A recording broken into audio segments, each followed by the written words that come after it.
मातृप्रणामे 2 3 सरस्वती वंदना।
माँ सरस्वती की वंदना के पश्चात मैं सीधे स्वागत की परंपरा को प्रारंभ करते हुए आमंत्रित करना चाहूँगा हमारे आज के इस कार्यक्रम के मुख्य अतिथि महोदय के तिलक और माला के द्वारा स्वागत के लिए हमारे साथी श्रीमान प्रहलाद साहे जी मोरला और खेमराज जी सोहेल बावड़ी मंच पर पधारे और मुख्य अतिथि महोदय का तिलक और माला के द्वारा स्वागत करें।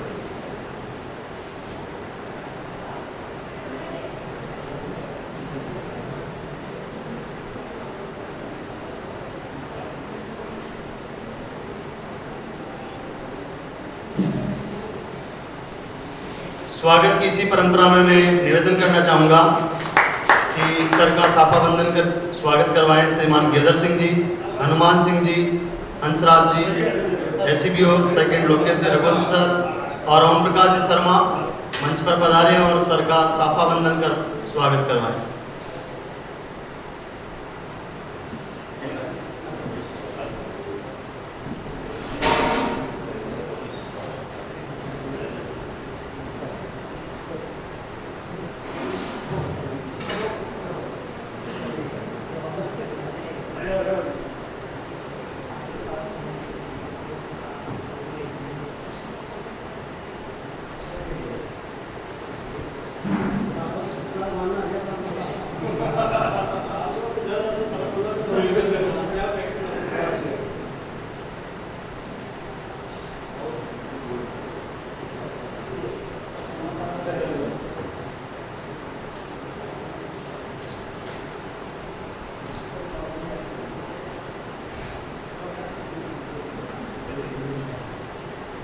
स्वागत के पश्चात मैं समय गवाए बिना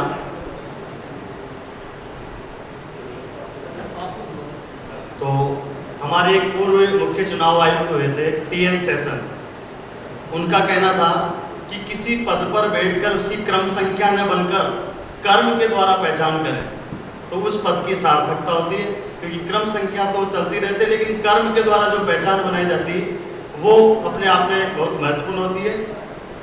इसी मिसाल पर काम करने वाले हैं हमारे एडिशनल एसपी सर, क्योंकि ये पद की क्रम संख्या न बनकर अपने विशिष्ट कार्यों के द्वारा अपनी पहचान इस क्षेत्र में बना रहे हैं, जो हमारे लिए बड़े गौरव का विषय है। साथ ही कि जब अंडा टूटता है तो सृजन और विनाश दोनों होते हैं। अंडा जब टूटता है तो सृजन और विनाश दोनों होते हैं। अगर अंडा अंदर की चोट से टूटता है तो सृजन होता है, और बाहर की चोट से टूटता है तो उसमें विनाश होता है। तो जब चोट अंदर की लगती है तो निश्चित रूप से बहुत कारगर सफलताएं हमें प्राप्त होती है, क्योंकि काबिल तारीफ बनने के लिए वाकिफ तकलीफ होना पड़ता है। इसी कर्म की मिसाल को पेश करते हुए हमारे एडिशनल एसपी सर अपने क्षेत्र में बहुत हमें सराहनीय सेवाएं देते हुए हमारे क्षेत्र में बहुत अच्छा काम कर रहे हैं। तो मैं आमंत्रित करना चाहूँगा सर को कि हमें अपने उद्बोधन से अनुग्रहित करें और हमें मार्ग प्रशस्त करें। श्रीमान additional SP sir Rakesh ji बेरवा।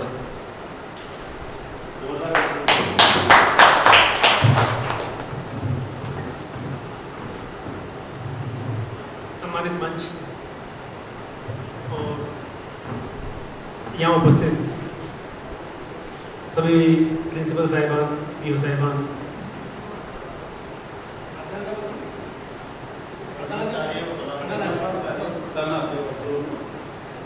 प्रधानाचार्य और प्रधानाध्यापक महोदय, ये बड़ा सौभाग्य का विषय है कि मुझे इस संगोष्ठी में आने का मौका मिला। मैं शिक्षा विभाग में रह चुका हूँ, कुछ संगोष्ठियाँ वैसे भी अटेंड करी मैंने, तो ये एक लंबे टाइम बाद है कि किसी आपके जो वाकफीट संगोष्ठी है उसमें आए। हमारी शिक्षा विभाग की जो सेवा है, या जिस सेवा में या जिस डिपार्टमेंट को, जिस स्कूल को आप लीड कर रहे हैं, वो एक बहुत बड़ी जिम्मेदारी है। हमारा काम केवल कोई वेतनभोगी कर्मचारी का काम नहीं है। आप एक राष्ट्र निर्माण और समाज निर्माण के महत्व दायित्व को निभाते हैं। और आपने नोट किया होगा, हमेशा कोई न कोई ऐसी चीज़ें आती रहती है मीडिया में, अखबारों में, सोशल मीडिया में।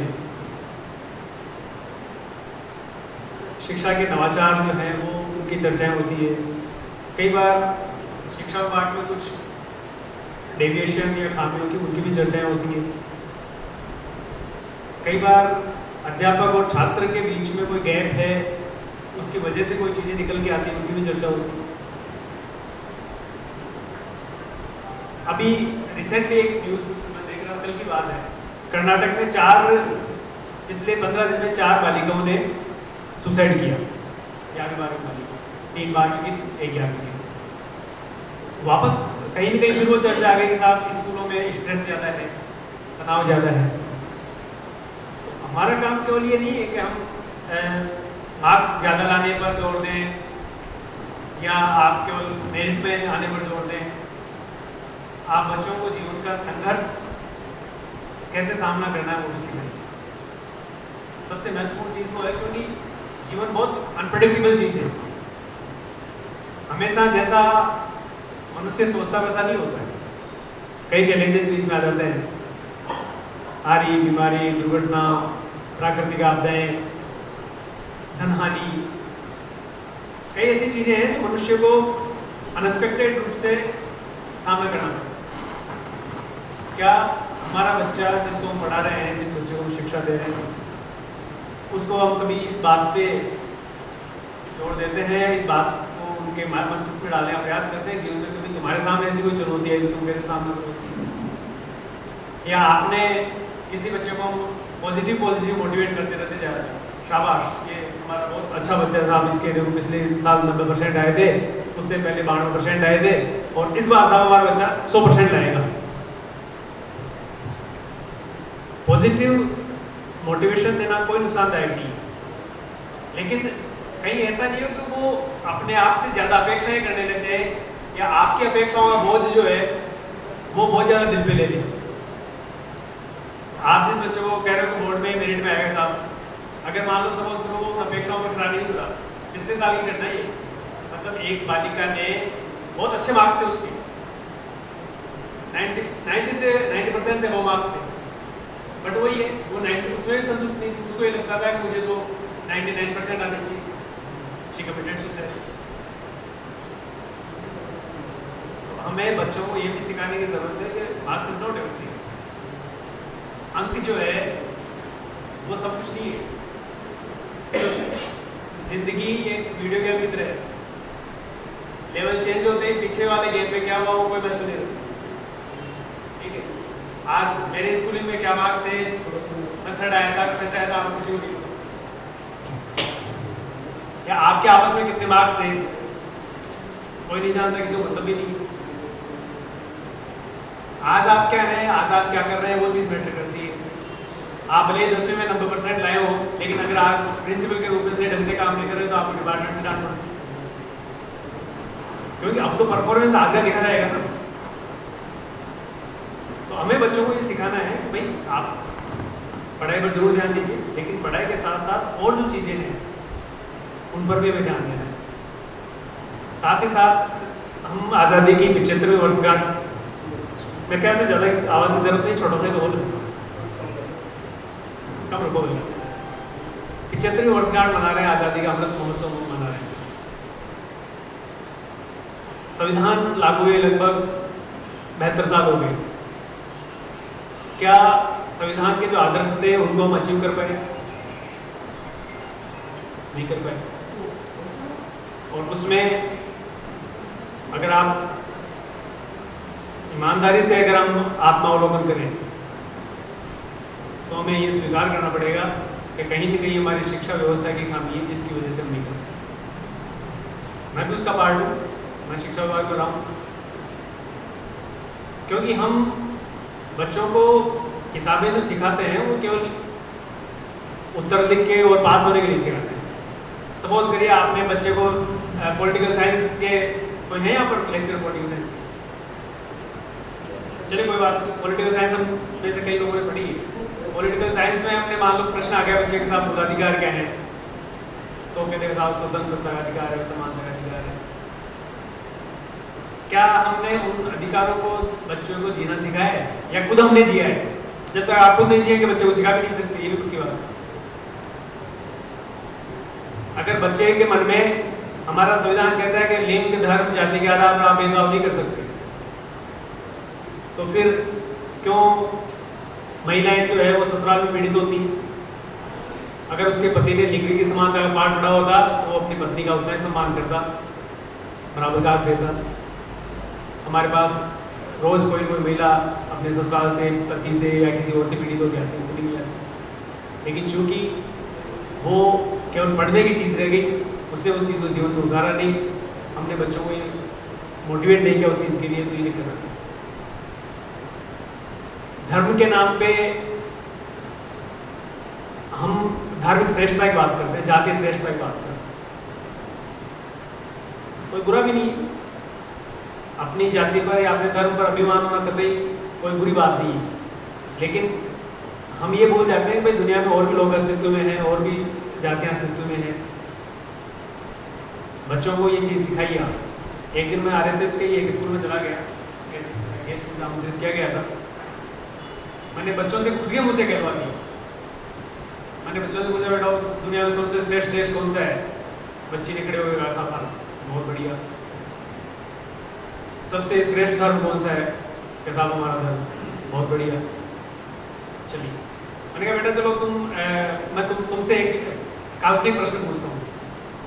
आप अगर ब्रिटेन में पैदा होते और मैं आपसे ये प्रश्न पूछता कि दुनिया में श्रेष्ठ देश कौन सा, आप कौन सा बताते? बच्चे सोच में उठे, ब्रिटेन बताते। अगर आप अमेरिका में पैदा होते और फिर मैं आपसे पूछता कि भाई श्रेष्ठ देश कौन सा है, तो आपका जवाब क्या होता? मैं ये कहती अमेरिका। हम ये कहते हैं साहब हमारा जो पहनावा है, हमारी जो संस्कृति है वो बहुत अच्छी है, महिलाएं साड़ी पहनती है। मैंने कहा अगर आप किसी यूरोपियन कंट्री में होते, वहाँ की महिलाएं पैंट शर्ट पहनती हैं, तो क्या आप साड़ी को सर्वश्रेष्ठ बताते? इवन तो ये हमारी मानवीय टेंडेंसी है। हमें श्रेष्ठ इसलिए लगता है कि मुझसे बिलोंग करते हैं। आज अगर मैं हिंदू हूं तो मैं कहता था हिंदू धर्म सर्वश्रेष्ठ है, अगर मैं मोहम्मदन होता तो मैं कहता था इस्लाम सर्वश्रेष्ठ है, अगर मैं ईसाई होता तो मैं कहता था ईसाई सर्वश्रेष्ठ है। सिखाने की चीज ये है कि भाई सभी धर्म अपनी अपनी जगह श्रेष्ठ है, जो जिसको मानता है वो उसको श्रेष्ठ माने। आप अपनी माँ का सम्मान कीजिए, लेकिन माँ की सम्मान करने के साथ साथ किसी दूसरे की माँ का अपमान करना कभी जरूरी नहीं है। साथ ही साथ बच्चों को अपने को ये सिखाना है, हर चीज का जीवन में अपना महत्व समय के हिसाब से, परिस्थिति के हिसाब से। धार्मिक रीति रिवाजों का महत्व है, लेकिन जैसे आप क्लास में, तो आप क्लास में अपना काम करते हैं, पढ़ाने का काम करते हैं। जब आप सुबह मंदिर जा रहे होते हैं या कोई मस्जिद जा रहा होता है तो उस वक्त उसका वो काम महत्व रखता है। लेकिन किसी भी एक पर्टिकुलर गतिविधि को, चाहे वो पॉलिटिक्स हो, चाहे वो धार्मिक गतिविधि हो, अपने जीवन में बहुत ज्यादा हावी कर लेना नुकसानदायक साबित होता है। Life is all about balance. जैसे ब्लड प्रेशर नॉर्मल रेंज में होता है तो कोई दिक्कत नहीं है, लेकिन किसी का हाई हो गया तो भी उसको प्रॉब्लम करेगा, किसी का लो हो गया तो भी प्रॉब्लम करेगा। ब्लड शुगर लेवल लो हो गया तो भी दिक्कत करेगा, ब्लड शुगर लो हाई हो गया तो भी दिक्कत करेगा। मानवीय शरीर या किसी अन्य जीव का शरीर जो है वो बैलेंस का बहुत सुंदर उदाहरण है। हमारे बॉडी में इतनी क्रियाएं, प्रक्रियाएं अलग अलग अंगों की, अलग अलग तंत्रों की एक साथ चलती रहती है, बट वो सब संतुलन में रहेगी। जैसे ही संतुलन भंग होता है हम बीमार पड़ते हैं, कोई दिक्कत होती है। ये फाइन बैलेंसिंग हमें खुद के लाइफ में अपनानी है और बच्चों को शिक्षा देनी है। आज मैं आपको उदाहरण दूं, जैसे अभी मैं जजमेंट में था,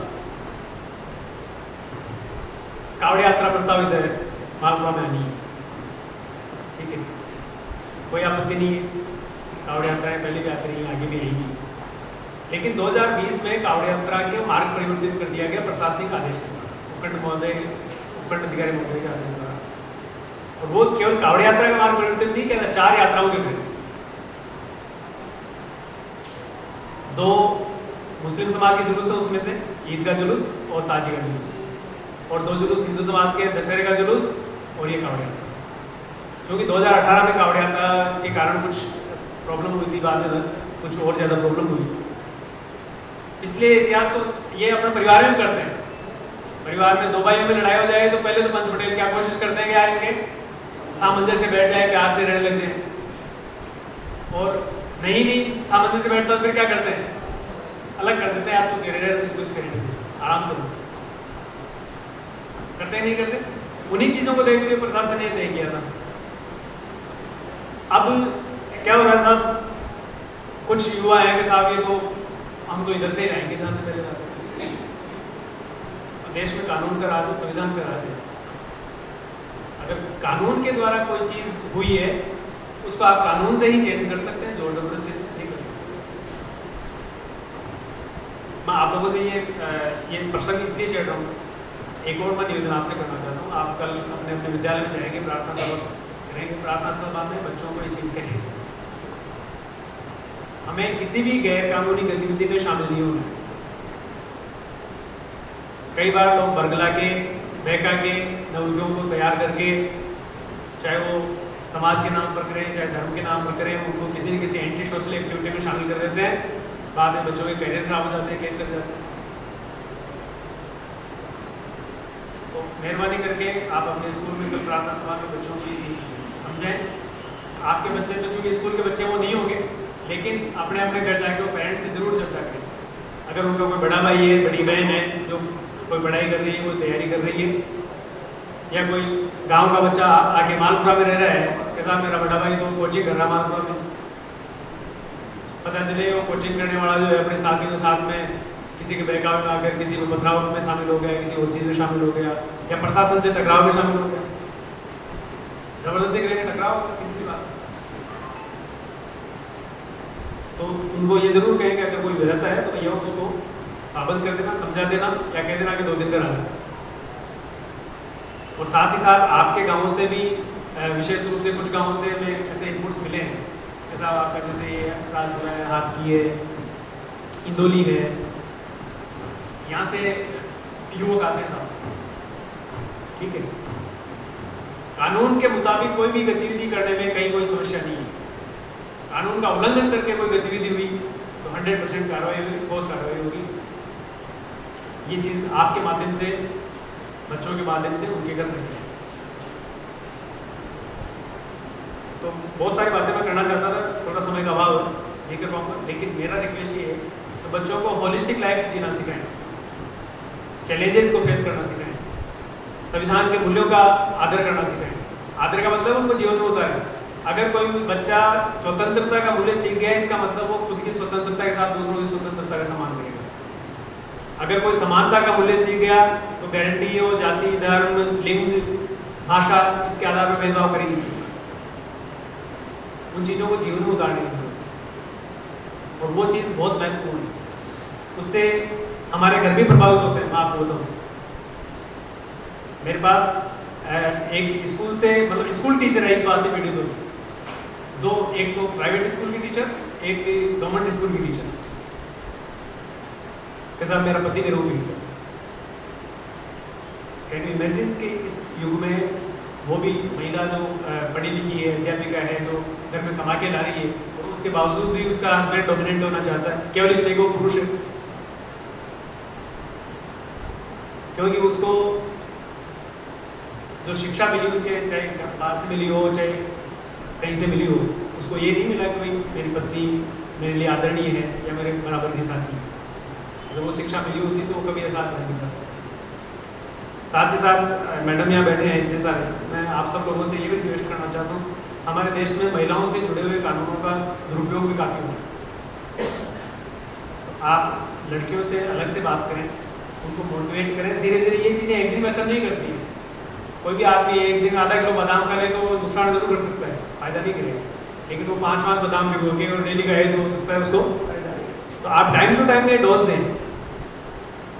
महिलाओं संबंधित कानूनों का दुरुपयोग होने के नुकसान क्या है? एक तो कानून कमजोर होता है, क्योंकि लोगों को आंकड़े मिल जाते हैं, बहाने मिल जाते हैं, जो कि साहब दहेज संबंधी जो है इतने % केस झूठे पाए गए। ठीक है। दूसरा, महिलाओं की गरिमा डाउन होती है। गरिमा इसलिए डाउन होती है कि हर कोई ये कहता है साहब तो ऐसे करता, तो बेड़िया आया, बेड़िया वाली बात हो जाती है कई बार। अगर आपने 2-3 उदाहरण झूठे देख लिए तो कभी किसी के साथ सच्ची में प्रॉब्लम हो गई तो आप फिर उसको ये मान के चलते हैं कि यार पता नहीं झूठ। पहले ये गांव में देखी हुई बात है, मेरी छोटा था, तो जैसे किसी महिला के लिए किसी ने कुछ कह दिया तो वो लड़ने आ जाती थी कि मेरे लिए कैसे कह दिया। मतलब कहीं ना कहीं उसको लगता था कि यार ये मेरे अहम पर चोट है, मेरे स्वाभिमान पर चोट है। अब उल्टा हो रहा है, अब पड़ोसियों में हुई तो झगड़ा गाड़ी पर, है ना, और वो अपनी पत्नी से के साथ पड़ोसी की तरफ छेड़ दी। ऐसे कैसे आते हैं? I was shocked. एक लड़की ने अपने चाचा के खिलाफ केस दर्ज कराया था के साथ चाचा मेरे साथ छेड़छाड़ करता है। ऐसी घटनाएं भी होती, मैं ये नहीं कर रहा हूँ, मतलब, लेकिन बाद में जब फैक्ट फाइंडिंग हुई तो उसने खुद ने स्वीकार कर लिया कि साहब हमारे पापा के इनके झगड़ा था तो पापा जी ने। तो मतलब युद्ध के भी कुछ नियम होते हैं। महाभारत में गदा युद्ध में ये था कि साहब वो कमर से नीचे नहीं मार सकता, और ये बॉक्सिंग वगैरह जो होते हैं इनमें भी बिलो द बेल्ट कहते हैं उसको, तो बिलो द बेल्ट मारना अलाउ नहीं है। तो ये जो हरकत होती है बिलो द बेल्ट थी। तो कभी भी महिला की गरिमा, महिला का मान सम्मान इतना वो नहीं है कि आप कोई भी महिला जाके झूठी बोलता है। तो बच्चों को ये एहसास होना चाहिए कि बेटा जिंदगी में भले समस्याएं कितनी भी है, लेकिन कभी एटलीस्ट ऐसे मामलों में झूठी शिकायत नहीं करनी। अच्छा, इससे क्या होता है? इससे एक गैप और पैदा होता है, उसको आप कह सकते हैं कि डिसबिलीफ पैदा होता है। आज जैसे सपोज करो कि मैं गाड़ी से जा रहा हूँ, अकेला जा रहा हूँ, और मुझे कोई अकेली महिला हाथ देना, मैं 3 बार सोचूंगा कि इसको बिठाऊँ नहीं बिठाऊँ। और मोस्टली नहीं बिठाऊंगा। क्यों नहीं बिठाऊंगा? ऐसे किस्से आए दिन कहीं ना कहीं चलते रहते हैं कि साहब वो उसको ब्लैकमेल किए बात। ये नुकसान इसी वजह से उठाना पड़ता है कि हम सही आदमी की मदद इसलिए नहीं करना चाहते कि वो आदमी उसकी वजह से रोक नहीं। अच्छा, ये अविश्वास पुरुषों के प्रति भी है। कोई मैडम खड़ी है, आप चला के गाड़ी रोक लो, मैडम तो बैठ जाओ, मेरे साथ वो मना कर दी, मैं नहीं बैठूं।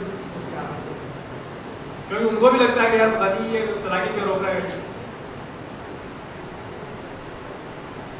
म्यूचुअल सम्मान जब तक नहीं होगा तब तक ऐसी चीजें चलती रहेगी। जब साथ कभी मैं शैक्षणिक चर्चाओं में बड़ा रुचि लेता हूँ, लेकिन समय अभाव के कारण आज तो कम ही कर पाऊंगा। कभी दोबारा मौका मिला फिर आएंगे। बहुत बहुत धन्यवाद। जय हिंद। जरूर कहिए बच्चे क्या कर रहे हैं, चर्चा करते हैं। कोई भी अपना बच्चा जो मालपुरा में रह रहा है, पढ़ाई कर रहा है या गांव में रह रहा है, लेकिन निजाम में एक मालपुरा जा रहा है, उससे पूछे तो क्यों जा रहा है भाई, इस काम से जा रहा है। अगर वो किसी धरने प्रदर्शन में शामिल होने आ रहा है, किसी गैर कानूनी भीड़ में शामिल होने आ रहा है, ठीक है।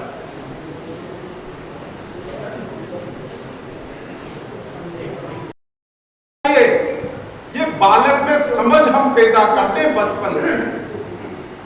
आज हम देखते हैं कि हमारी जो ये कुदरत है, इस कुदरत ने कितनी सुंदर इस कायनात का निर्माण किया है।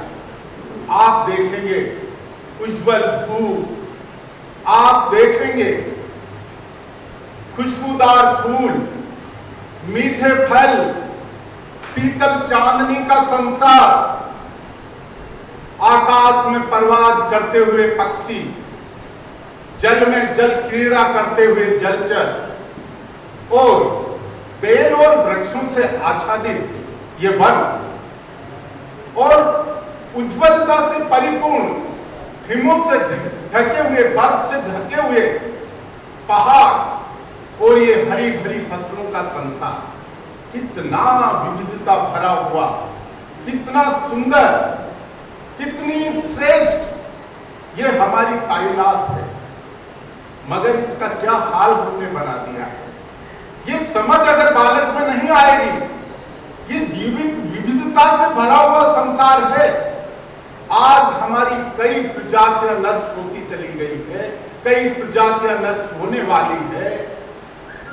जो ऐसे ऐसे पक्षी और जानवर थे जिनका वजूद अपने आप में बहुत बड़ा था, वो आज लुप्त हो गए, वो समाप्त हो गए।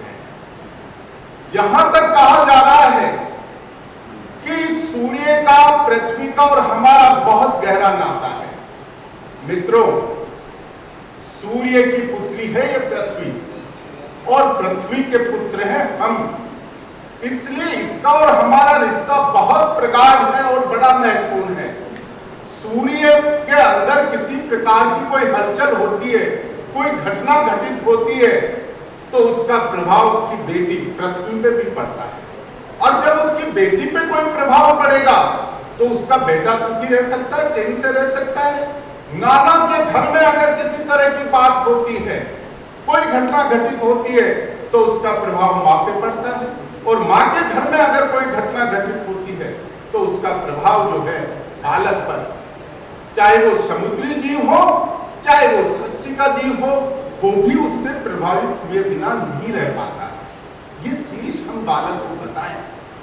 जिस चीज ने मनुष्य को सबसे पहले अनुग्रहित किया, मनुष्य ने उसे देवता के समकक्ष माना, चाहे वो आध्यात्मिक हमारी भावना नहीं रही हो। वेदों को अगर आप उठाकर देखेंगे तो वेदों में पृथ्वी की पूजा, मिट्टी की पूजा, पहाड़ों की पूजा, नदियों को हमने पूजा, सूर्य को पूजा, चंद्रमा को पूजा, वर्षा को, जल को पूजा, इनके सबके देवता हमने बनाए। ये शायद ये भावना हमारी आध्यात्मिक उतनी नहीं रही होगी जितना जन कल्याण और जन मंगल की भावना हमारी इनके पीछे रही। ये बोध अब बालक में हमें पैदा करना है। बालक को ये समझाना है कि ये जो चीजें हैं जिसने भी मनुष्य को अनुग्रहित किया और उनका अस्तित्व आज खतरे में है, अगर वो समाप्त हो गए तो हम भी समाप्त हो जाएंगे, ये कायनात भी समाप्त हो जाएगी। ये पृथ्वी भी समाप्त हो जाएगी। बटलर जैसे विद्वान ने अभी सोच करके ये बताया है कि अगर जिस तरह तेल समुद्रों में फैलता चला जा रहा है, तो एक दिन समुद्र समाप्त हो जाएंगे और जिस दिन समुद्र में लहरें उठना बंद हो जाएगी, उस दिन स्त्रियों में मासिक धर्म आना बंद हो जाएगा। कितनी बड़ी बात, कितनी बड़ी खोज उन्होंने करके ये मनुष्य को बताया, और फिर भी मनुष्य पागल हुए जा रहा है। फिर भी वो जिस डाली पे बैठा है उसी को काट रहा है।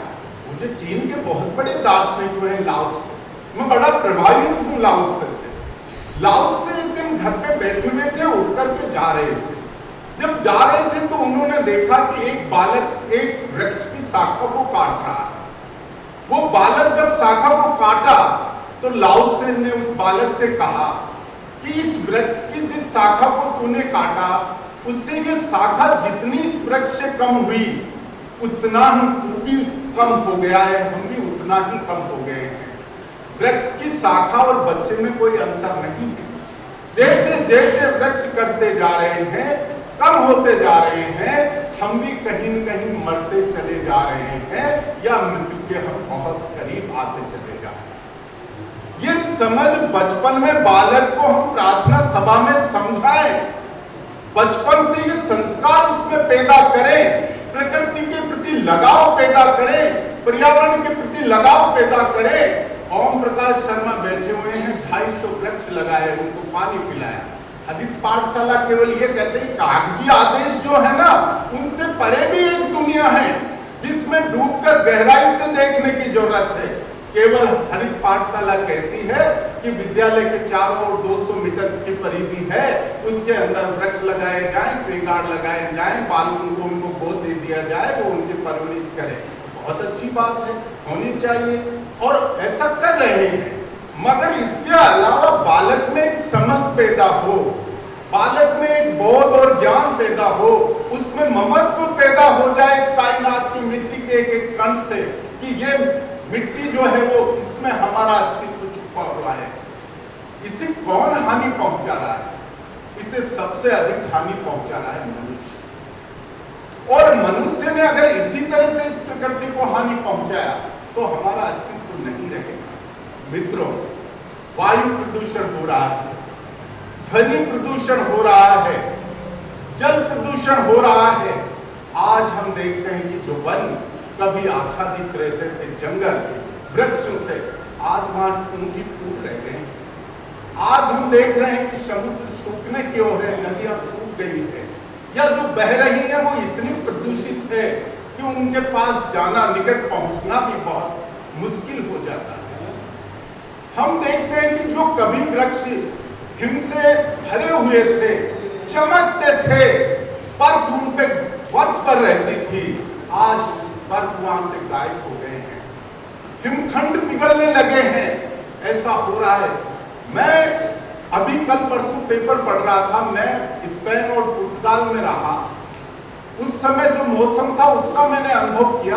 अभी 5-6 दिन पहले पेपर में मैंने पढ़ा कि वहां का तापक्रम जो है वो 42 डिग्री पहुंच गया है। इंग्लैंड जैसा देश जिसका तापक्रम कहां तक पहुंच गया है, ये क्यों हो रहा है, किस लिए हो रहा है? ये बोध, ये बालक में ये समझ पैदा करें। बचपन में बालक जो सीखता है जीवन पर्यंत वो उसके लिए काम में आता है। आज ध्वनि प्रदूषण, मैं इस देश को बहुत अच्छा देश मानता हूँ, मगर यहाँ के लोगों की जो नासमझी है वो किस तरह हमें खतरे में डालती जा रही है, इससे मैं बड़ा चिंतित हूँ। हम देखते हैं कि डीजे बजाए जाते हैं, ध्वनि यंत्र इतने जोर जोर से बजाए जाते हैं, उनको ये पता नहीं कि मनुष्य और जीव जंतु की एक क्षमता है, उससे ज्यादा डेसिबल को न तो वो सुन सकते हैं न वो महसूस कर सकते हैं। संगीत कोलाहल से भरा हुआ है तो वो मनुष्य को विक्षिप्त बना देता है। पश्चिम के राष्ट्रों में हॉर्न बजाना भी एक तरह से अपराध माना जाता है, और हमारे देश में आवाजें जो हो रही है, जिस तरह से हम बोल रहे हैं, कई विद्यालय में पढ़ते हैं, वो रिजल्ट बेहतर देते हैं, इसमें कोई दो राय नहीं, मगर जो प्रार्थना सभा है और जिसमें छत्र चलता है वो इतने प्रज्ञावान हो गए हैं कि उन्हें इस लौकिक जानकारियां और मनुष्य के लिए एक श्रेष्ठ व्यक्ति बनने के लिए क्या क्या यानी शिक्षा का उद्देश्य क्या है? पेट भरने के लिए तो कई काम हैं। एक सुसंस्कृत और एक सभ्य नागरिक हम तैयार कर रहे हैं देश के लिए। इस भारत के लिए हम एक ऐसे बालक को तैयार कर रहे हैं जो कल आने वाली दुनिया का वो नेतृत्व करे, वो भारत को ऊंचाइयां दे, भारत के लिए वो सब कुछ अपना त्याग कर दे, सब कुछ न्यौछावर कर दे। और ये तभी संभव होगा जब हम बालक में बचपन से ही ये संस्कार पैदा कर दें, ये बोध पैदा कर दें, ये ज्ञान पैदा कर दें कि प्रकृति का, मनुष्य का और ये जो पर्यावरण है इसका कितना गहरा संबंध है। कृषि विज्ञान का व्याख्याता बैठा हुआ है, बड़े ध्यान से सुन रहा है, एक एक बात पे गौर कर रहा है, ओम प्रकाश शर्मा। और ओम प्रकाश शर्मा ने ही कभी बच्चों को बताया था कि ये जो वृक्ष है ना, ये वृक्ष केवल ऐसे ही खड़े नहीं है, ये ऐसी ऐसी खबर हमें देते हैं जो मौसम तंत्र नहीं दे पाता, ऐसे ऐसे समाचार हम तक पहुंचाते हैं। मित्रों, किसी वृक्ष को काटोगे ना जब उसकी तने को, तो उसके अंदर वर्तुल बने रहते हैं। उस वर्तुल जो उसमें बने हुए हैं, वर्तुल बने हुए हैं, वो ये खबर देते हैं कि इस वृक्ष ने इसी तरह से जो ना अपने शिक्षक से, अपने परिवार में जिसे भी वो अपना मानता है, उससे वो ये प्रश्न करता है। तो कभी भूल करके भी बालक के प्रश्नों को मत मारना। उसको अगर नहीं उत्तर आता है तो कहना कि बेटा कल तू भी खोज करना, मैं भी खोज करूं, अगर मुझे इसका उत्तर मिल जाए तो मुझे बता देना, मैं सीख लूंगा, और मुझे अगर आ जाएगा तो मैं तुम्हें बता दूंगा। समय खूब हो गया, और भी कई वार्ताएं कहनी है। अंतिम एक छोटे से प्रसंग से अपनी बात को विराम दूंगा। प्रश्न जो है वो पर्यावरण से ही जुड़ा हुआ है। ये घटना है अमेरिका की। 1935 में अमेरिका में एक बहुत बड़े वैज्ञानिक हुए और उनका नाम था आर्थर ब्रनबाउम, और उन्हें नोबेल भी मिला, नोबेल पुरस्कार उन्हें मिला। उन्होंने अपने घर के पास एक छोटी सी बगिया बना रखी थी। जैसे हम विद्यालय में विद्यालय पार्टी का क्लब बनाते हैं, हरित पार्टी का क्लब बनाते हैं, ये हमारा पाठशाला हरित पाठशाला है, उसके अंग है। क्या इस हरित पाठशाला में हमें करना क्या है? हमें विद्यालय वाटिका बनानी है, हरित वाटिका क्लब बनानी है, हमें पौधे लगाने हैं, उनकी परवरिश करनी है, और उसके लिए जो है ना 15,000 रुपए भी गवर्नमेंट देती है। साला दर्पण में एक है जिसमें हमें उसकी एंट्री करनी पड़ती है, सारी भी कब कितने लगाए गए, कैसे हैं, आप क्या हाल है उनके, कितने बड़े हुए, 3 फीट से छोटा पौधा हमें नहीं लगाना है, ये आप पढ़ लेंगे, क्योंकि में जो काफी विस्तृत से हमारे शिक्षा विभाग के जो प्रपत्र जारी होते हैं उनमें बहुत विस्तृत लिखा हुआ है।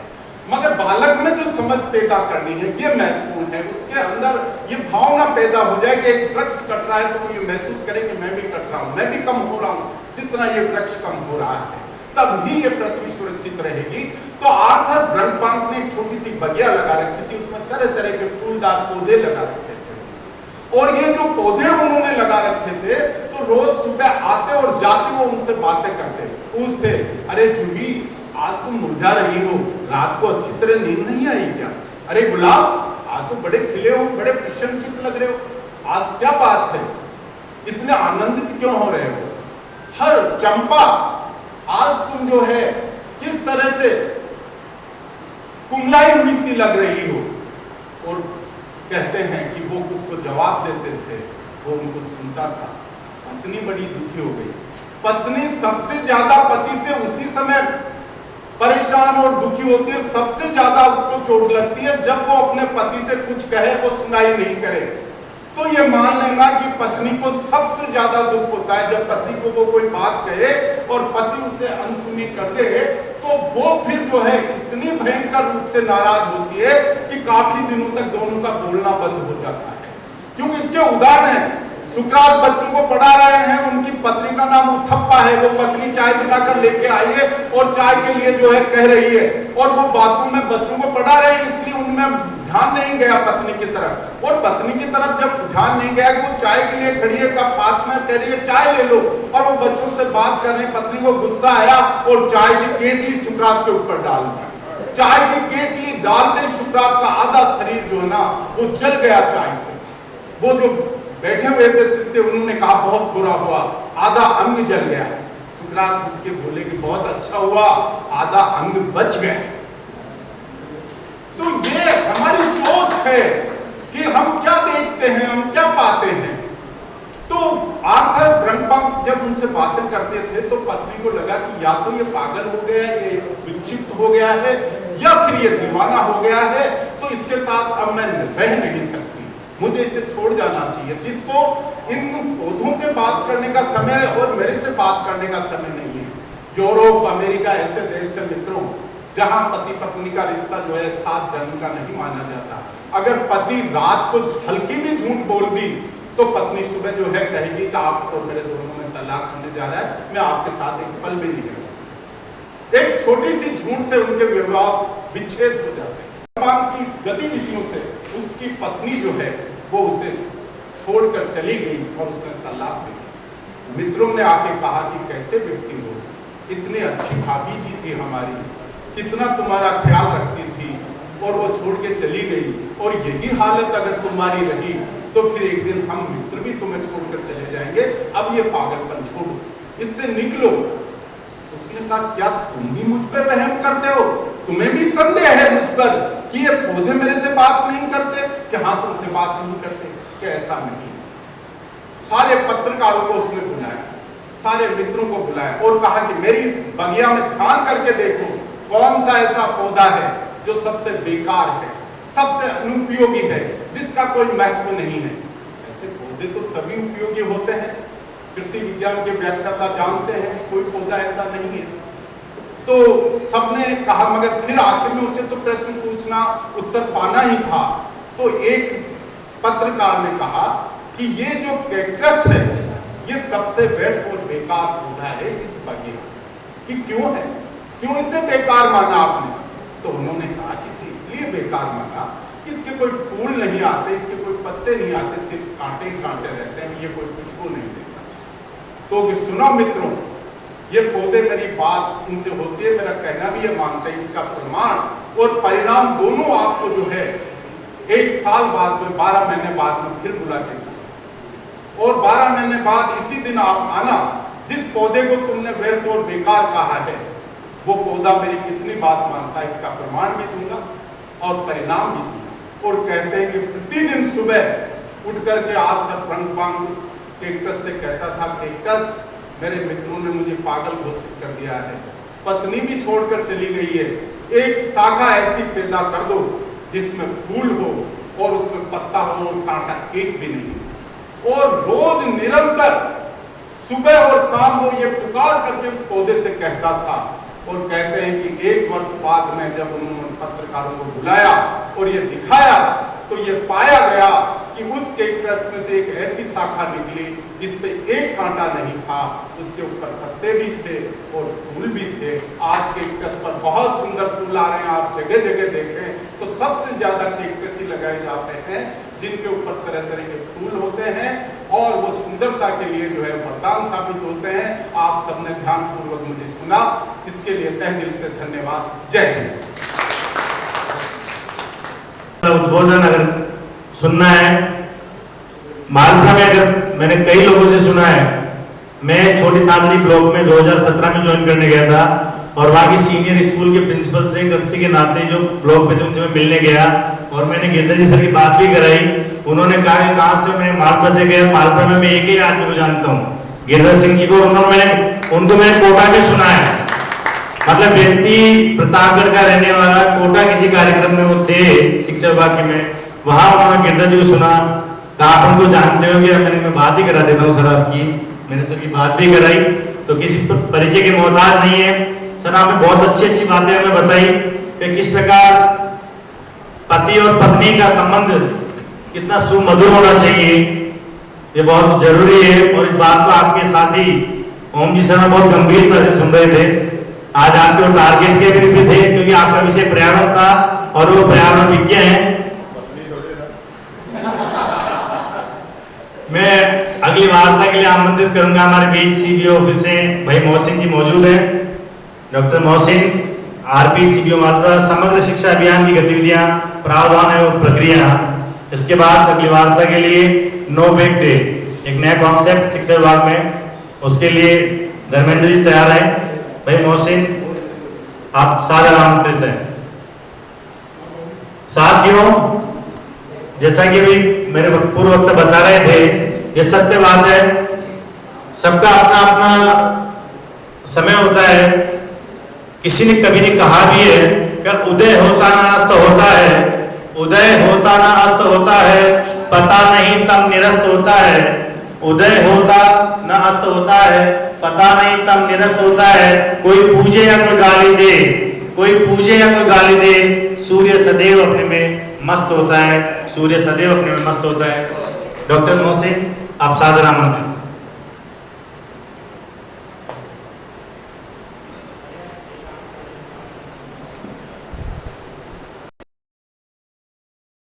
कॉन्सेप्ट आया कि शनिवार ये गतिविधियां पहले भी हुआ करती थी विभाग में, बाल सभाएं हुआ करती थी, प्रतियोगिताएं हुआ करती थी।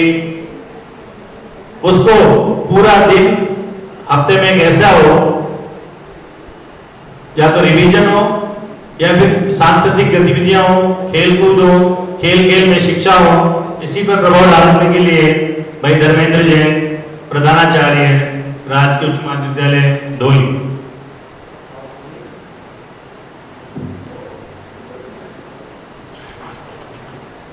सत्रारंभ ब्लॉक स्तरीय संस्था प्रधान वाकपीठ संगोष्ठी के मंच पर मंचासीन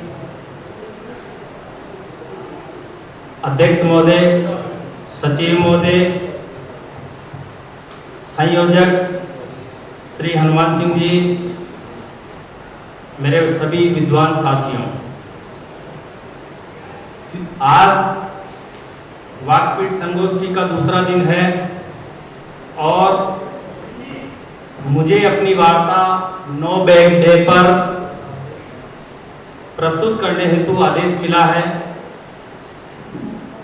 जब इस संबंध में निदेशक महोदय द्वारा एक परिपत्र जारी किया गया कि हर शनिवार को विद्यालयों में नो बैग डे रहेगा, बच्चे बिना बस्ते के विद्यालय आएंगे, तब हमारे जहन में एक सवाल पैदा हुआ कि जब बच्चे बिना बस्ते के आएंगे तो दिन भर क्या करेंगे, 5 से 6 घंटे तक ऐसी क्या गतिविधि कराई जाए कि बच्चों को व्यस्त रखकर उनका सर्वांगीण विकास किया जा सके, जो कि इस नो बैग डे की मुख्य अवधारणा है। मैं बहुत ही कम समय में अपनी बात रखूंगा।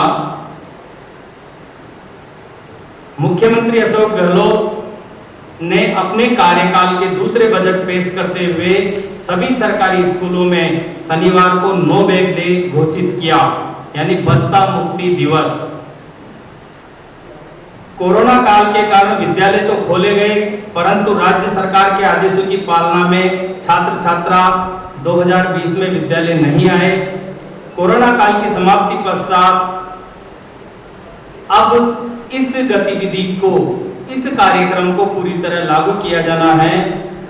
इसमें समस्त सह शैक्षिक गतिविधियां उनका आयोजन किया जाकर बालक का ऑलराउंड डेवलपमेंट मीन्स सर्वांगीण विकास किया जाना प्रस्तावित है।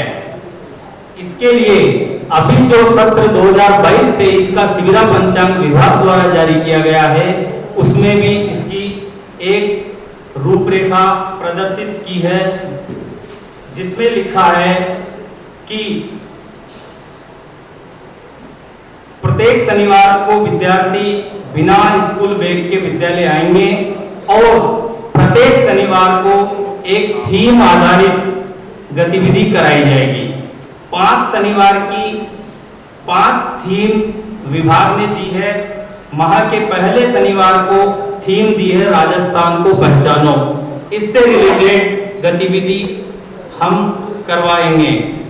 अगले शनिवार, द्वितीय शनिवार को भाषा कौशल विकास, तीसरे शनिवार को खेलेगा राजस्थान बढ़ेगा राजस्थान, चतुर्थ शनिवार को मैं वैज्ञानिक बनूंगा और 5वां शनिवार बाल सभा मेरे अपनों के साथ। इस प्रकार अधिकतम 5 शनिवार एक माह में हो सकते हैं, जिसकी थीम मोटे रूप में एक शीर्षक के माध्यम से दी है। साथ ही अब हमारे बच्चे किस रूप में बैठेंगे, हमारी कक्षा 1 से 8, 1 से 10, 1 से 12 जो विद्यालय चलते हैं, तो उनका समूहीकरण किस प्रकार किया जाए, इस बाबत भी शिविरा में लिखा है। 5 ग्रुप पूरे विद्यालय के बनाए हैं। कक्षा 1-2 का एक समूह होगा जिसको नाम दिया है अंकुर। कक्षा 3 से 5 के समूह को प्रवेश, 6 से 8 को दिशा, 9-10 को क्षितिज और 11-12 को उन्नति। इस प्रकार